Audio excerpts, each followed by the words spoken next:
우리 함께 인사 나눕니다. 샬롬, 샬롬.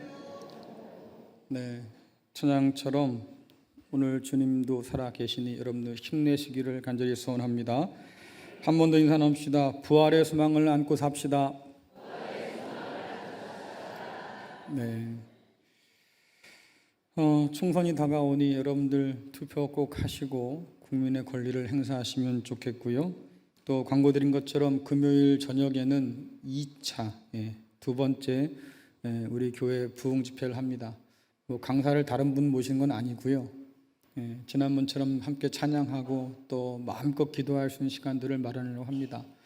처음 했을 때 깜짝 놀랐어요. 한 300여 분 오셔가지고 꽉 차서 함께 찬양하고 기도해서 저도 참 좋았던 기억으로 남아있는데, 이번 두 번째 시간에도 여러분 함께 해주셔서 함께 찬양하고 또 뜨겁게 기도하는 그런 시간 되면 참 좋겠습니다. 그럴 수 있겠죠? 드라마 볼 생각만 하지 마시고 부탁입니다. 자, 우리는 지난 주일 부활절 예배를 함께 드렸어요. 1년에 하루를 우리가 부활주일로 지키지만 사실은 우리는 매 주일마다 주님의 부활을 기억해서 함께 모이고 있지요. 우리가 모이는 이 주일은 주님께서 부활한 것을 기억하고 기념하는 날이어서 우리가 모일 때는 부활하신 주님께, 오늘도 살아계신 주님께 우리가 예배하는 거예요. 오늘 저의 관심은 그 뒤에 있습니다. 주님께서 부활하신 후에 과연 무엇을 하셨을까? 복음서를 잘 보면 주님께서 부활하신 후 갈릴리로 먼저 가셨다고 얘기하고, 그곳에서 제자들을 기다리기도 하셨고 또 찾아 나서기도 하셨고, 그 이후에 승천하기까지 약 40일을 땅에 머물면서 제자들과 함께 지냈다, 이렇게 기록되어 있습니다. 주님께서 왜 부활하신 다음에 갈릴리로 갔을까? 저 같으면 성전으로 갔을 것 같아요. 성전으로. 제사장 다 나와? 그럴 것 같아. 니들 나 십자가에 못 박았지, 나 믿지 않았지, 내가 하나님의 아들이라고 다 나와, 뭐 이럴 것 같아. 그것도 아니라고 하면 빌라도를 찾아갔겠지요. 비겁하게 말이야, 굴복하고 말이지, 나를 십자가에 못 박아라고 내놓아? 너 따라 나와? 뭐 이럴 것 같아. 그것도 아니면 헤롯을 찾아갔겠지. 너 당장 내려와, 내가 그 자리에 좀 앉아야겠다. 그럴 수 있잖아요. 왜? 하나님의 아들인데 부활하셨으니까. 근데 말씀 보면 주님께서 갈릴리로 가셨어요. 갈릴리는 예루살렘 저 변방 끝에 있는 곳입니다. 승천하기까지 40일 동안 땅에 있으면서 주께서 뭘 하셨을까?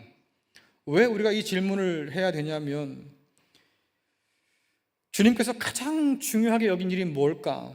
그것이 무엇이길래 이 땅에 오셔서 자기 생명까지 아끼지 않고 내어놓으셨고, 또 부활하신 다음에는 그 일을 위해서 갈릴리로 가야 했을까? 우리가 알아야지요. 왜? 우리가 부활하신 주님의 제자로서 이 땅 가운데서 부름받아 세상으로 보냄받았다고 하면 주님께서 무엇을 중요하게 여겼는지 우리도 알아야 그 일들을 오늘 여기서 감당할 수 있지 않겠습니까? 성경을 읽어보면 주님께 가장 중요한 일은 딱 한 가지였어요. 천국 복음을 가르치고 전파하는 것. 그것을 위해서 이 땅에 오셨고, 그것을 위해서 목소리를 내려놓고 공생애로 뛰어드셨고, 그것을 위해서 제자들을 부르셨고, 제자들에게 천국 복음을 가르쳐서 파송하셨고, 부활 후에 승천하면서 제자들에게 맡겨두셨잖아요. 땅끝까지 가서 이 복음을 증거해 주어 부탁을 하셨고, 뿐만 아니라 성령을 우리에게 보내주셔서 오늘도 그 말씀을 깨닫게 하시고 교회를 통해서 세상을 향해 하나님의 말씀이 무엇인지를 증거하게 하셨으니, 여러분, 주님 마음 가운데 이것이 얼마나 중요한 일이었겠어요. 오늘 교회는 그의 지상 명령을 가지고 오늘 이 땅에 서 있는 거잖아요. 그러고 생각해 보면 여러분들, 땅끝이 먼 곳이 아니에요. 주님의 부름을 받아서 우리가 서 있는 이곳이 곧 땅끝이에요. 우린 여기서 복음을 살아내고 여기서 복음을 증거하는 사명을 받은 사람들인 거죠. 이 일을 위해서 주께서 모든 것을 다 쏟아 부었다고 하면 참으로 주님께 중요한 일일 텐데, 여기서 다시 한번 질문하게 되는 거예요. 그러면 주님께 그렇게 중요한 그 복음이 오늘 우리에게도 중요할까? 어땠어요, 여러분들? 주님께 복음이 그렇게 중요했다고 하면 오늘 그 주님의 제자로 부름받은 우리, 혹은 그리스도 예수의 몸으로 부름받았다고 하는 교회, 우리에게 복음은 정말로 그렇게 소중합니까? 정말로 그렇게 귀할까?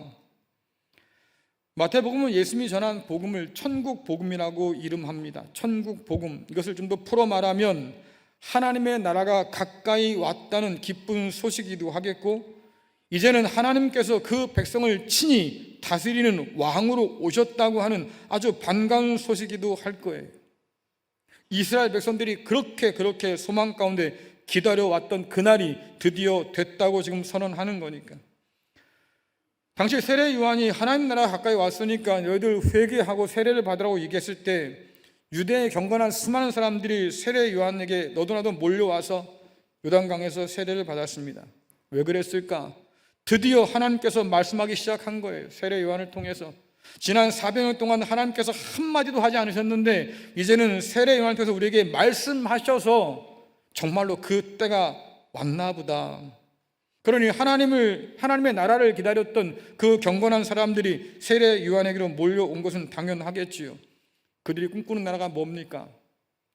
로마를 물리치시고 다윗 나라를 새롭게 회복시키는 것, 그때가 되었다고 그들은 믿고 세례 요한에게 달려 나온 거예요. 세례 요한이 헤롯에게 잡혀서 감옥에 갇힌 이후에 주님께서 그 일들을 다 받으셔서 계속 이어가시는데, 이상하게도 주님께서 천국 복음을 전했을 때 사람들은 주님께 등을 돌리고 심하게 저항하기 시작합니다. 왜? 주님께서 가르치신 그 나라는 당시 사람들이 기대했던 그 나라가 아니었기 때문이에요. 너무 낯선 나머지 주님을 떠난 제자들도 있지요. 주님 말씀을 도무지 난 이해할 수가 없습니다. 난 받아들일 수가 없어요. 그래서 주님께 등 돌리고 떠난 제자들도 부지기수였다고 성경은 기록하는데, 주님께서 가르치신 이 하나님 나라는 단순하게 이스라엘을 위한 다윗의 나라가 아니었어요. 성경에 보니까 그 나라는 이스라엘 백성들이 혹은 유다 백성들이 그 사람은 그 나라에 못 들어가 했던 사람들, 병을 안고 사는 사람들, 장애를 안고 가는 사람들, 하나님이 그들을 고치고 회복시킨다고 말씀하시고 그들에게 그 나라를 준다고 말씀하시거든요. 죽은 자가 살아난다고 말하고 귀신 들린 자가 귀신이 쫓겨가는 날들이 일어나기도 하고. 근데 여기까지는 괜찮아요. 왜? 받아들일만 했어요. 어차피 성경에 없는 얘기도 아니고 있는 얘기들이니까 뭐 그렇게 하시겠지 싶었지요. 그런데 더 심한 말씀을 예수께서 하셨다 그 말이에요. 그 나라는 어린이도 자리가 있어, 여자에게도 자리가 있어, 심지어 너희가 상종 못할 죄인과 이방인까지도 그 나라의 백성이 될 수 있어. 이렇게 말하니까 그 다음부터는 빈정이 상한 거예요. 열심히 율법을 지키고 살아왔던 우리가 마땅히 들어갈 그 나라에 저 죄인이, 저 이방인이 어떻게 함께 할 수 있습니까? 주님께서 마지막 때에 우리에게 잔치상을 열어준다고 하셨지요. 메시아의 잔치라고 얘기하는데 거기서 주님과 함께 먹고 마실 것이다 성경은 기록하고 있어요. 그런데 겸상하지 못하겠다는 거예요. 저 죄인들과 저 이방인들과 한 자리에서 하나님 나라에서 나는 그런 나라 싫습니다. 그래요. 당시 아무도 꿈꾸지 못했던 그 나라를, 상상하지 못했던 그 나라를 주께서 펼쳐 보여주셨는데 자기들이 기대한 나라가 아니니까 낯설다고 지금 거절하고 거부하고 있는 거예요. 그래서 여러분들이 성경을 복음서를 잘 읽어보시면 시간이 지날수록 예수님에 대한 저항이 심해져요. 시간이 지날수록 주님 말씀에 대한 저항이 심해진다 그 말이에요. 그것을 아주 고스란히 보여주는 게 복음서예요. 심지어 마태복음에 보면 헤롯 그 감옥에 갇혔던 세례 요한이 자기의 제자를 주님께 보내서 여쭙는 게 장면이 나옵니다. 뭐라고 얘기합니까? 당신이 오신다고 하신 그 메시아가 맞습니까? 당신이 아니라고 하면 우리가 또 다른 메시아를 기다려야 됩니까? 이 말을 풀어놓으면 그 말입니다. 정말로 당신이 우리가 기다리던 그 메시아라고 하면 왜 지금 당장 헤롯이나 저 로마를 물리치지 않는 겁니까? 왜 하나님이 다스린다고 하는 그 나라를 오늘 이 땅에서 이루지 않는 겁니까? 왜 내가 아직도 감옥에 이렇게 갇혀 있어야 합니까? 하나님 나라가 가까이 왔다고 했는데 그 나라는 왜 아직도 싹도 보이지 않는 겁니까? 그런 의심을 담아서 주님께 물어봤던 거지요. 그러니 세례 요한도 이 지경이었으니까 다른 사람들은 예수님을 이해하지 못했고 주님께서 말씀하신 그 나라를 알 수가 없던 거지요.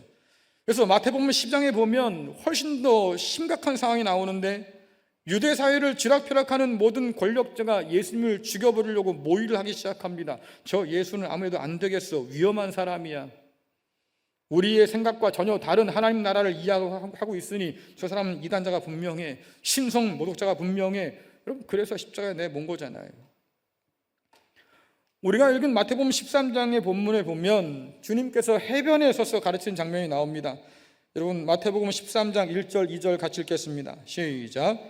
그날 예수께서 집에서 나가사 바닷가에 앉으심에 큰 무리가 그에게로 모여들거늘 예수께서 배에 올라 앉으시고 온 무리는 해변에 서 있더니 아멘. 큰 무리가 모여들어서 주께서 배에 서 계시고 무리는 해변에 쭉 서서 이제 말씀을 듣는다, 그 말인데, 질문이 생기는 거죠. 왜 주님께서 해변에 서 계셔야 했을까? 한번 생각해 보신 적 있어요? 왜 주님께서 해변에 서 계셔야 했을까? 왜 주님께서 들판으로 나가야 했을까? 왜 주님께서 아무도 없는 빈들로 가셔야 했을까? 여러분들, 사람들이 너무 많이 모여서 수용할 공간이 부족하니까, 그래서 넓은 장소를 찾다 보니까 해변에 갔을 거야, 그렇게 생각할 수도 있겠지요. 여러분, 참 안타깝게도요, 그 당시 나사렛 지역에 있는 그 마을들은 2,000명이 채 안 됐어요. 모여봐야 얼마나 모였겠어요. 그죠? 너무 더워서 시원한 그런 해풍을 맞으면서 야외 수업이나 하자, 그래서 주님께서 바닷가로 가셨을까요? 복음서가 우리에게 계속해서 전해주는 이야기를 근거로 생각해 보면 동네에서 가르칠 수가 없던 거예요. 유대인들의 반대가 너무나 심해서 마을 한복판에 있는 회당에서도 가르칠 수가 없었고, 마을 시장에서도 가르칠 수가 없었고, 사람들이 많이 오고 간다고 하는 성문 앞에서도, 그런 공공장소에서도 하나님의 말씀을 가르칠 수가 없었어요. 그렇다고 해도 주님께서 포기할 분은 아니시니까 어떤 생각하셨겠습니까? 천국 복음을 전할 수 있는 곳이라고 하면 그것이 해변이든 그것이 빈들이든 나는 달려가서 증거하겠다, 이게 주님 태도였다, 그 말이죠. 그러니까 사람들 데리고 해변가로 나오신 거예요. 바울이 이런 주님을 생각하면서 베드로에게 뭐라고 말합니까? 너는 때를 얻든지 못 얻든지 핑계대지 말라, 그 말이에요. 반대를 하든 뭘 하든, 듣든 듣지 않든 상관하지 말라, 그 말이에요. 왜? 전하는 사람에게 주어진 사명이라고 하는 것은 듣든 안 듣든 관계없이 전하면 되는 거예요. 적어도 그것이 사역자가 해야 할 일 가운데 한 가지인 거죠.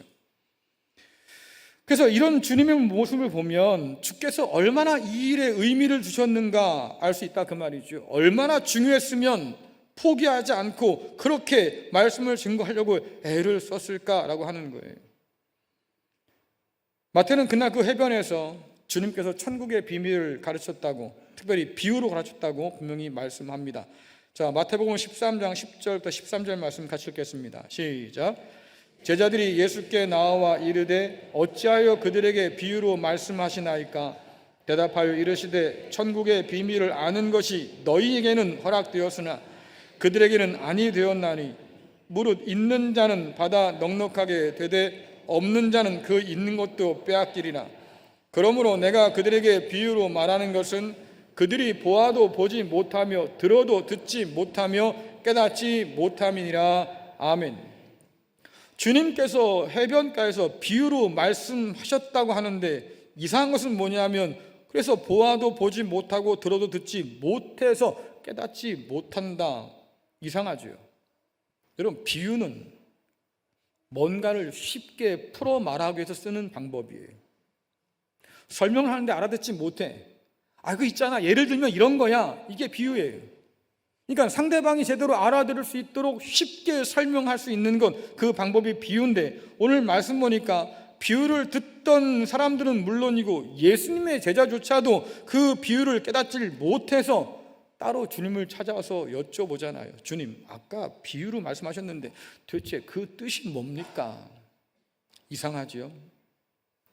왜 더 쉽게 풀어 말했다고 이야기하는데 깨닫지 못할까? 알아듣지 못할까? 오늘 말씀 보면 주님은요, 비유를 마치 암호처럼 사용하고 계셔요. 여러분, 암호 아시죠? 암호 아셔요? 예, 서로에게만, 아는 사람만 아는 거예요. 다른 사람이 알면 안 돼요. 암호가 아니지. 그래서 특정한 누군가에게 정보를 전달할 때 그 사람만 알 수 있도록 암호로 정보를 둘러싸서 전달하는 거예요. 동시에 다른 사람은 알면 안 돼요. 그러니까 이 암호는 다른 사람에게는 그 정보를 감추고 숨기기 위해서 만들어낸 거예요. 종종 전쟁에 보면요, 상대방의 정보를 알아내기 위해서 스파이라든가 이런 사람들이 엄청 애를 씁니다. 그렇죠? 근데 뭔가를 가져왔어. 뭔가 분명히 있는데 뜻을 모르겠어요. 왜? 이게 도대체 암호로 돼 있어가지고 알 수가 없잖아요. 그러니까 똑똑한 사람들 불러다가 다 불러놓고 그 암호를 던져주고 말입니다. 이 안에 담겨있는 내용이 무엇인지 밝혀내십시오라고 하는 거예요. 그러니 들키지 않으려고 하면 더 꽁꽁 숨겨야 되니까 새로운 암호를 개발하고 발전시키는 사람들이 있는가 하면 또 그 암호를 가지고 와서 말입니다, 해독하기 위해서 길을 쓴 사람이 있다 그 말이죠. 마치 창과 방패처럼 그렇게 서로 주거니 받거니 한다 그 말이에요. 그 암호 속에 담긴 비밀을 알아채느냐 알아채지 못하냐에 따라서 전쟁의 승패가 갈릴 만큼 아주 중요한 일이에요. 암호를 알아보는 사람은 더 많은 정보를 얻을 수 있겠지만 알아보지 못하는 사람은 아무 소용이 없는 거죠. 예를 들면 요즘 코로나 이후에 QR코드라는 것이 참 많이 일반화됐잖아요. 그래서 QR코드가 이렇게 있어요. 그러면 이거 어떻게 봐요? QR코드를 어떻게 쓰죠? 핸드폰을 켜가지고 대봐야 돼. 그렇죠? 카메라로 잡아보면 거기에 있는 숨겨진 정보가 뜬단 말이에요. 근데 이걸 모르는 사람은 그냥 보는 거지. 이게 도대체 뭔가. 거기서 아무것도 알아낼 수가 없다고 하는 거예요. 주님께서 말씀하신 비유는 바로 그와 같다라고 하는 거예요. 그래서 말씀합니다. 이 천국의 비밀을 허락된 사람이 있고 허락되지 않은 사람이 있다. 이 말을 잘못 오해한 사람들이 있더라고요. 그래서 천국의 비밀을 허락된 사람은 구원받기로 작정된 영혼인 거고 허락되지 않은 사람은 멸망하기로 작정된 영혼인 거다. 여러분, 그 말이 아니에요. 예정론을 지금 말하고 있는 게 아니라고요. 말씀에 대한, 비유에 대한 서로 다른 태도를 지금 가리키는 말이에요. 무리 중에 천국의 비밀이 허락되지 않은 사람이 있다고 하는데, 여러분, 천국의 비밀이 뭡니까? 천국의 비밀, 이것은 하나님의 계시를 비밀이라고 말하는데, 이것을 비밀이라고 하는 이유는 뭐냐면 숨겨졌던 거예요. 구약 시대 때까지 숨겨졌다가 그리스도 예수를 통해서 완전히 드러나게 된 것, 이것이 하나님의 계시이기도 하고 천국의 비밀이기도 한 거지요. 이 비밀을 통해서 우리가 알게 되는 것은 뭐냐면 하나님 나라가 어떻게 우리 가운데 임하는가, 하나님의 그 나라와 뜻이 어떻게 우리 가운데 이루어지는가, 하나님께서 그 나라를 어떻게 우리에게 가져다 주시고 그 나라가 어떻게 우리 안에서 점점 그렇게 자라가는가, 이것들을 우리에게 알려주는 게 바로 그 비밀이에요.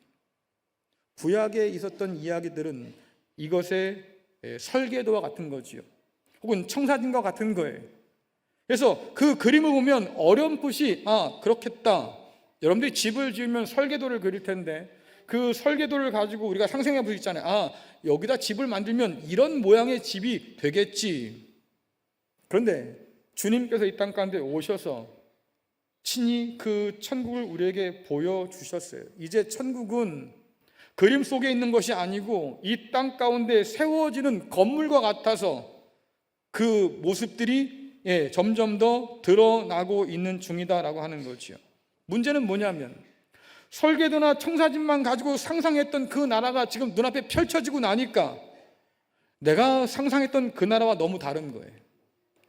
내가 생각했던 하나님 나라는 이런 게 아닌데, 내가 아는 그 하나님 나라는 이럴 리가 없는데, 어떻게 죄인들이, 어떻게 저 이방인들이 하나님 나라의 백성으로 들어올 수 있을까? 이건 말이 안 되는데. 그러니까 주님께서 보여주신 그 나라를 믿지 않으려고 하지요.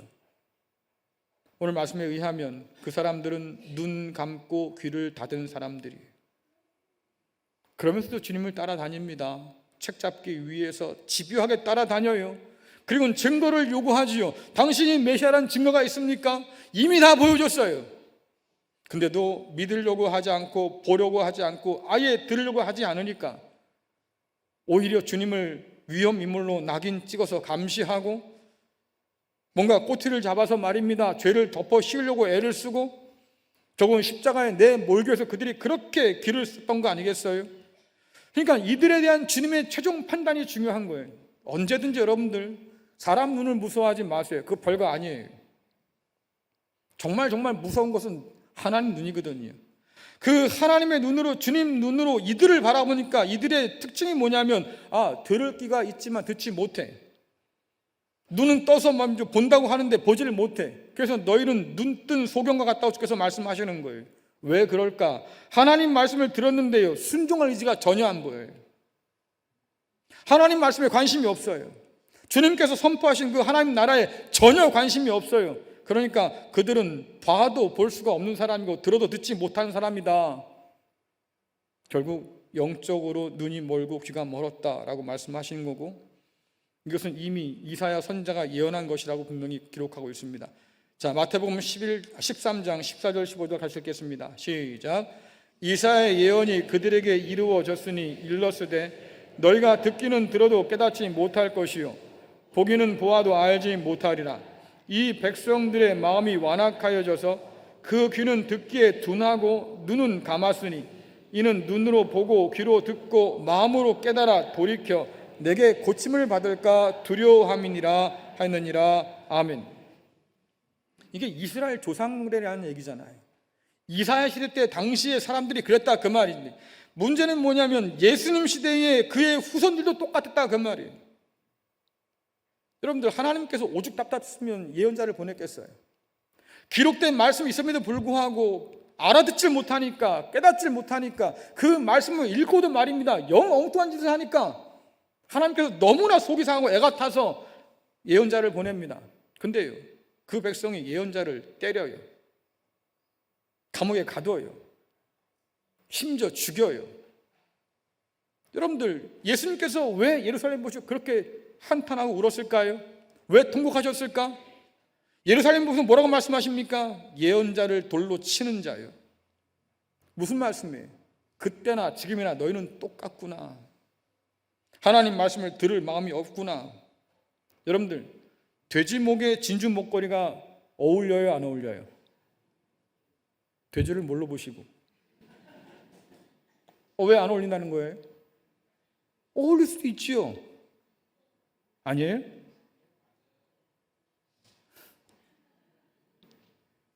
지난번 무슨 뉴스 보니까 무슨 호텔 상속녀라고 하는데 자기 강아지가 너무 이뻐가지고 집을 줬대요.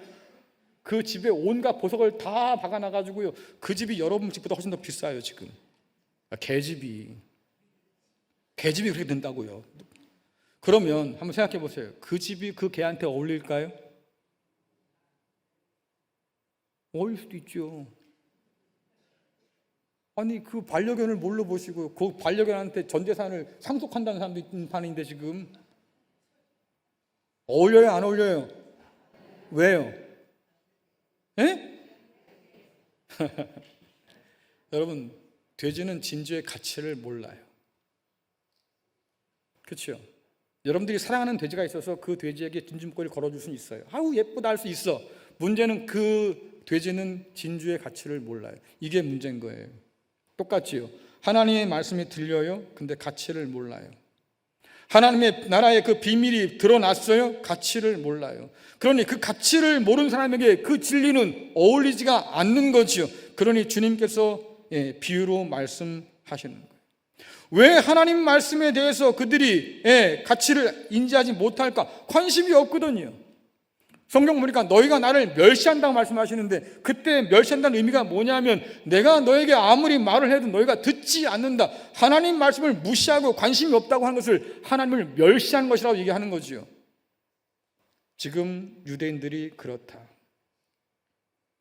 하나님의 아들을 통해서 그 모든 놀라운 비밀들을 다 알려주었음에도 불구하고 그들이 깨닫지도 못하고 알지도 못하고 봐도 본줄도 모르고 들어도 아예 귀 닫고 살고 결국 하나님을 멸시하고 그 가치를 모르니 어울리지 않는다 그 말이에요.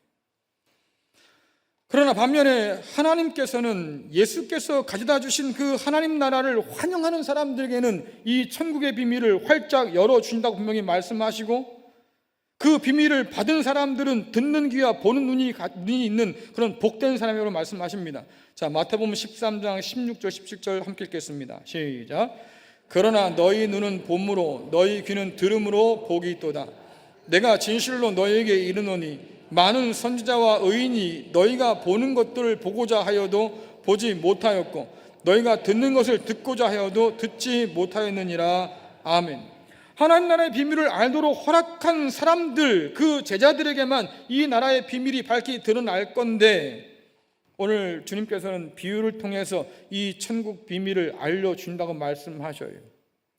세상은 봐도 모르고 들어도 모르는 그것을 믿는 자들에게는, 오직 그리스도 예수의 사람들에게는 그 속에 담긴 진짜 비밀이 뭔지를 발견하게 해준다고 말씀하시고, 그것이 오늘 우리에게는 기쁨이고 영광이 된다고 말씀합니다. 구약에 있던 사람들, 예언자라든가 혹은 의인들도 미처나 알지 못했던 일들이에요. 아브라함도 잠깐 봤을 거예요. 모세도 힐끗 봤을 거예요. 우리처럼 이렇게 대놓고 말입니다. 말씀에 기록된 것들을 보질 못했다 그 말이에요. 이미 다 드러난 그 말씀을 오늘 우리에게 허락해 주셨습니다. 하나님 나라의 비밀을 아는 것이 우리에게 허락됐다고 하는 것이 여러분들 얼마나 영광된 일입니까? 다른 어떤 지식도 아니고 하나님 나라에 대한 그 지식을 얻게 되었으니 이게 얼마나 가슴 뛰는 일이냐 그 말이에요. 세상보다 크신 하나님 나라의 그 영광을 알게 될 뿐만 아니라 그 영광에 참여할 수 있도록 우리가 부름 받았다고 하는 것이 이게 얼마나 놀라운 은혜예요. 그러니 다시 한번 물을 수밖에 없는 거지요. 이 천국 복음이 여러분들에게는 얼마나 소중합니까? 소중하냐고 묻는 거예요. 소중하다고 말할 뿐만 아니라, 그런데 그 복음이 여러분께 소중하냐고 묻고 싶은 거예요. 주님께서 목숨을 아끼지 않고 다 내어 놓으셔서 이 말씀을 붙들고 씨름하셨다고 하면 오늘 우리에게 이 말씀은 얼마나 소중할까? 사도행전은 베레아 성도들이 그렇게 신실하다고, 신사다웠다고, 그렇게 열심이었다고, 어떤 일에 복음을 듣고 이것이 정말일까 성경을 들춰가면서 확인하고 씨름했다고, 그래서 그 진리를 점점 더 알아가는 사람이 되었다고 그렇게 전달하죠. 여러분들 궁금해야 질문이 생겨요. 그렇지요? 궁금해야 질문이 생기는데, 궁금하다고 하는 것은 뭐겠습니까? 관심이 있어야 궁금해져요. 관심이 있어야 궁금해지고, 궁금해져야 질문을 던지고, 질문을 던져야 답을 얻는다 그 말이에요. 주님의 비유를 듣고 제자들이 궁금했어요. 도대체 그 속에 담긴 뜻이 무엇입니까? 그러니까 주님께 나와서 질문하잖아요. 주님 가르쳐 주세요. 도무지 알아듣지 못하겠습니다. 그 뜻은 도대체 무슨 뜻입니까? 관심이 있으니까 질문하는 거고, 그 질문을 던지고 결국 답을 얻는 건데, 그래서 저와 여러분은 아는 만큼 믿는 거예요. 그리고 이것이 선순환으로 이어지면 믿는 만큼 또 알게 돼요. 그러니 우리가 알고 믿게 되면 또다시 더 많은 것을 알게 되니까 더 큰 것을 믿게 되겠지요. 그러니까 우리의 믿음이 그렇게 자라갈 수 있다고 성경은 말하는데, 우리의 믿음이 자라지 않는다고 하는 것은 어떤 의미겠습니까? 우리의 아는 것이 크지 않다는 거예요. 제가 이 교회 세 번째라고 그랬죠. 95년도부터 저를 봤던 분은 계실 겁니다. 제가 봤던 분도 계실 거고, 그리고 그 이후에 제가 한 번 더 와서 저는 분목사로 여러분을 섬기면서 여러분을 봤어요. 세 번째 담임 목사로 와서 여러분을 보고 있잖아요. 95년 때부터 지금까지 한번 생각해 보세요. 여러분 변했습니까? 달라집니까? 새로워졌을까요? 여러분의 믿음은, 여러분의 알은 이전보다 더 커졌을까요? 나의 믿음은 지금 자라고 있을까요? 주께서 말씀하십니다. 진리를 제발 알아라. 왜? 그 진리가 너희를 자유케 해줄 거야. 그래요. 알면 믿음을 가져오고 그 믿음을 통해서 더 크게 알게 되고요. 우리의 믿음이 그렇게 자라다 보면 세상이 어떤지를 알게 돼요. 하나님 나라의 실제가 무엇인지를 알게 돼요. 그러니 하나님 나라에 매여 살 동안 세상에 매이지 않겠다고 작정하는 거지요. 우리가 그래서 자유를 얻는다고 말씀하는데 한번 생각해 보시자고. 우리는 얼만큼 잘하고 있을까? 얼마나 하나님을 더 깊이 알아가고 있을까? 그것을 나는 얼마나 더 소원하며 살고 있을까? 나를 변화시키지 못하는 믿음 못하라고 삽니까? 10년 전이나 지금이나 똑같다고 하면 못하러 예수 믿고 살아요. 성경은 나를 바꾼다고, 더 큰 하나님을 보게 한다고 분명히 말씀하시는데, 여러분들 만약 우리가 여전히 제자리 걸음만 하고 있다고 하면 도대체 믿음은 왜 필요한 거예요? 그거 없이도 살 수는 있는데.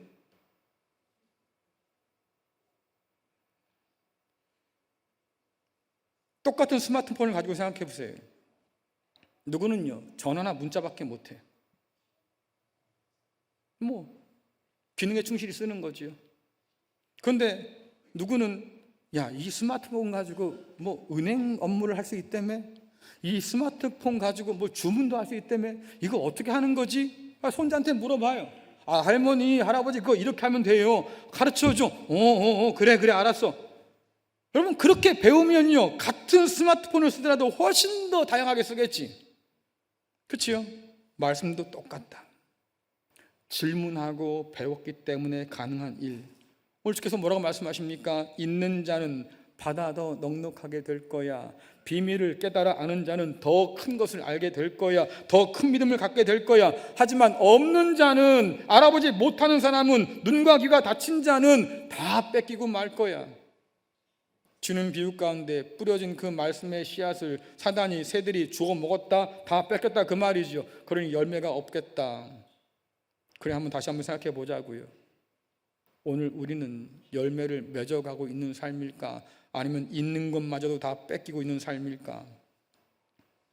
제가 여러분께 이 자리에서 몇 번이나 말씀드리지만 여러분, 이 진리는요 그냥 교회에 다닌다고 깨달아지는 게 아니에요. 주님, 목사님 저는 열심히 봉사하는데요. 착각하지 마세요. 봉사는 열심히 할 수 있어도 저절로 알게 되는 게 아니에요. 서당계 3년이면 풍어를 읊다면서요. 그럴 수도 있어. 분식집에 3년이면 걔가 라면을 끓인다면서요? 그럴 수도 있겠지. 하지만 여러분들 그냥 교회 다닌다고 해서 진리와 믿음이 그런 식으로 자라는 법은 없어요. 씨름하지 않으면, 주님처럼 그 말씀에 열심을 내지 못하면, 주님 도대체 이것이 무슨 뜻입니까? 라고 묻지 않는다고 하면, 성령께서 내 안에 계신다고 하시는데 그분께서 주의 말씀을 깨닫게 하신 영이라고 하시는데 그 성령 앞에 엎드려서 이게 도대체 무슨 뜻일까요? 성령님 묻지 않으면 우리의 믿음이 자라는 법은 없어요. 그러니 다시 한번 생각해 보시자고요. 우리는 얼마나 이 말씀을 중요하게 여길까? 종종 그런 생각해 봅니다. 왜 우리는 이미 우리 안에 있다고 하는 하나님 나라조차 누리지 못할까? 지난주에 나눈 말씀처럼 왜 우리의 얼굴은 그렇게 늘 수심이 가득합니까? 주님 살아 계신다면서요. 하나님께서 나의 아버지가 되신다면서요. 여러분 그렇게 믿고 고백하면서 이 자리에 나와 있다고 하는데 왜 우리는 매번 이 자리에 나올 때마다 무거운 돌덩이를 가슴에 안고 이 자리에 오냐 그 말이. 좋아, 그래도 괜찮아요. 갈 땐 놓고 가시라고. 갈 땐 놓고 가야지. 근데 그게 뭐 그렇게 소중하다고 그걸 또 싹 사가지고 다음 주에 또 올게요 그리고 가.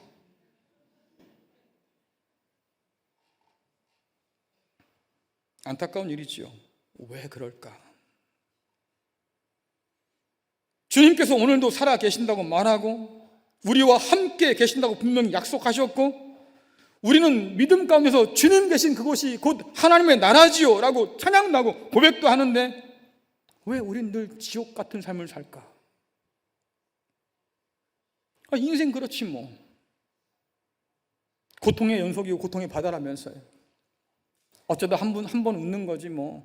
2번이 연속 웃겠어요? 그건 너무 사치지. 오케이, 그럴 수 있습니다. 그런데 적어도 하나님께서 우리 가운데 계신다고 우리가 믿고 산다고 하면 이 지옥 같은 삶 가운데 그래도 열릴 문 하나는 있어야 될 거 아니에요. 숨쉴 구멍 하나 뚫어놔야지. 하나님께서 주시는 그 생명, 하나님께 약하신 그 소망, 그것이 우리 가운데 있다고 하면 그래요. 그거 바라보고 사는 거지요. 지옥 같은 삶을 바라보면서 어떻게 살겠습니까? 그래도 나는 믿는 구석이 있다. 아버지께서 살아계시고 주님께서 오늘 나와 함께 계시니까 그 생명, 그 소망 가지고, 그 기쁨 가지고 내가 오늘 사는 거지. 세상은 지옥 같아도 내 속에서는 그래도 아무도 모를 그 평강이 있고 그 기쁨이 있고 그 나라가 나한테 있다고. 여러분, 그렇게 살아야 그나마도 살만하지 않겠어요? 이 자리에 나와서도 여전히 그런다고 하면 대체 왜 그럴까? 농부들이 수박을 키우고 딸기를 키우는데요, 가끔 여러분들 보시면 설탕 수박, 설탕 딸기 이런 거 봤을 거예요. 그거 먹어보셨어요? 무슨 맛 나요? 무슨 맛 나요? 제가 힌트를 드렸잖아. 설탕 수박, 설탕 딸기라고. 그럼 무슨 맛이 나야 돼요? 예? 설탕 맛이 나요. 이거 못 느끼셨어요? 설탕 맛이 나요. 왜 설탕 맛이 날까? 농부들이요, 달게 하려고 설탕물을 타서 줘요. 그러면 수박이나 딸기가 어떻게 하겠습니까? 그 뿌리를 가지고 설탕을 빨아들이겠지요. 그것이 그대로 열매가 되겠지요. 마찬가지예요. 하나님의 말씀이 우리에게 양식으로 주어져서 우리가 먹고 산다고 하면 그것이 우리 삶 가운데 들어와서 드러나야겠지요. 그게 정상적 상황이라고 하는 거예요. 특별하게 이상한 상황이 아니고 그게 정상적인 상황이라고. 근데 왜 그러지 못할까? 관심이 없는 거예요. 주님 주신 그 비유의, 그 천국의 비밀에 눈과 귀를 닫았기 때문이에요. 천국 복음을 우리가 몰라도 너무 모르기 때문이고, 우리가 모르는 이유는 딱 한 가지입니다. 무관심하기 때문이에요. 무관심해요. 말씀을 우리가 사랑한다고 노래도 부르지만 무관심해요. 이제는 교회가 성경을 모르는 시대가 되었습니다. 교회가 성경에 대해서 무지한 시대가 되었어요. 그러니까 이단들이 판치는 거예요. 니들보단 우리가 성경을 더 잘 알아. 그죠? 예수의 비유 내가 더 잘 아는데? 이런 사람들이 자꾸 생겨나는 거예요. 왜? 우리가 진짜를 자꾸 놓치니까.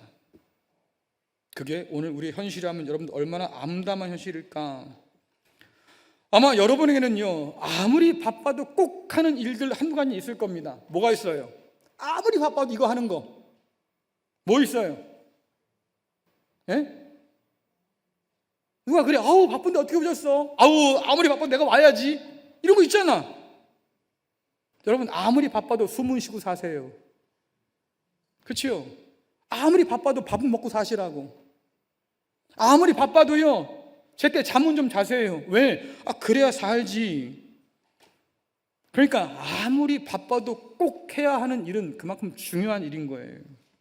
근데 여러분들, 아무리 바빠도 꼭 한다는 그 일 가운데 하나님 말씀을 향한 시간이 있습니까? 네? 한번 생각해 보자니까요. 바빠도 하는 그 일, 그만큼 중요할 텐데 그 일 가운데 말씀을 위한 시간은 있을까? 아마 여러분들 쉽게 대답하지 못할 겁니다. 바울이 그래서 이런 시대를 뭐라고 말합니까? 말세의 때야, 이렇게 말해요. 말세의 때는요, 지진 나고 전쟁 나고 무슨 그래서 화산도 터지고 그래서 세상이 곧 종말이 올 건가 보다, 그래서 말세가 아니고요, 자기 자신의 삶에 골몰하는 반면에 하나님께는 아무런 관심이 없는 세대, 그게 말세예요. 좋아요. 세상 사람들은 그다 치자고. 하나님 없어도 산다는 사람들이니 그 사람들은 기대할 거 없잖아요, 우리가. 근데 하나님밖에 없다고, 난 하나님을 믿고 살 거라고, 그런 우리에게 하나님에 대한 관심은 있을까? 말씀에 대한 관심은 있을까? 먼저 그 나라와 그 의를 구해야 돼 라고 말씀하시는 그 삶으로 저와 여러분을 불러주셨는데 우리는 과연 그런 삶을 위해서 애를 쓸까? 주님 마음이 내 마음이라면서요. 주님 마음 내게 달라고 그렇게 여러분 기도하고 찬양하지 않습니까? 우리가 그리스도 예수의 몸이라고 한다고 하면 우리의 마음도 주님 것이어야 되고 주님의 마음이 우리의 마음이 되어야 할 텐데, 우리가 주님의 뒤를 따르는 제자라고 하면 주님의 그 본을 따라서 우리도 말이죠 그렇게 살아가야 할 텐데, 주님의 말씀을 그렇게 소중하게 여겼다고 하면 오늘 우리에게도 말씀은 소중할 것이고, 그 말씀을 통해서 천국의 비밀들을 우리에게 보여주셨다고 하면 오늘도 우리가 그 비밀을 깨달아 알아서 이 땅에서 누리는 그 천국을, 그 하나님 나라를 맛보며 살아야 마땅할 텐데 왜 우리는 여전히 지옥 같은 삶을 살고 있냐, 그 말이에요. 저는 앞으로 주님께서 남겨주신 비유를 살펴보려고 해요. 앞으로 계속해서 끝날 때까지 비유에 대한 말씀들을 나눌 겁니다. 이유는 한 가지예요. 하나님 나라의 그 비밀을 깊이 묵상해 보기 위해서. 오늘 이 세상 가운데서 하나님 나라의 비밀을 간직한 사람으로 우리의 영혼이 하나님 나라 백성답게 회복되도록 이 말씀과 씨름해 보려고 합니다. 주님 가르치신 그 말씀을 통해서 여러분들 하나님 나라를 더 깊이 알아갈 수 있기를 간절히 축원합니다. 가서 누린다는 그 나라 말고요, 이미 이곳에서 약속하신 그 나라를 맛보며 살아갈 수 있기를 간절히 축원합니다. 세상이 주지 못하는 평안을 약속하셨고 세상이 모르는 기쁨을 우리에게 준다 약속하셨으니까 하나님 안에서 허락된 이 놀라운 은혜와 기쁨을 맛보아 누릴 수 있기를 간절히 축원합니다. 여러분, 그래야 세상이 우리를 통해서 하나님 나라를 보지 않겠습니까? 보이지도 않는 죽어서나 간다는 그 나라 말고 주님께서 오늘 우리 가운데 가져다 주신 그 나라를 오늘 우리가 살 때 세상이 우리를 통해서 그 나라를 보게 되겠지요.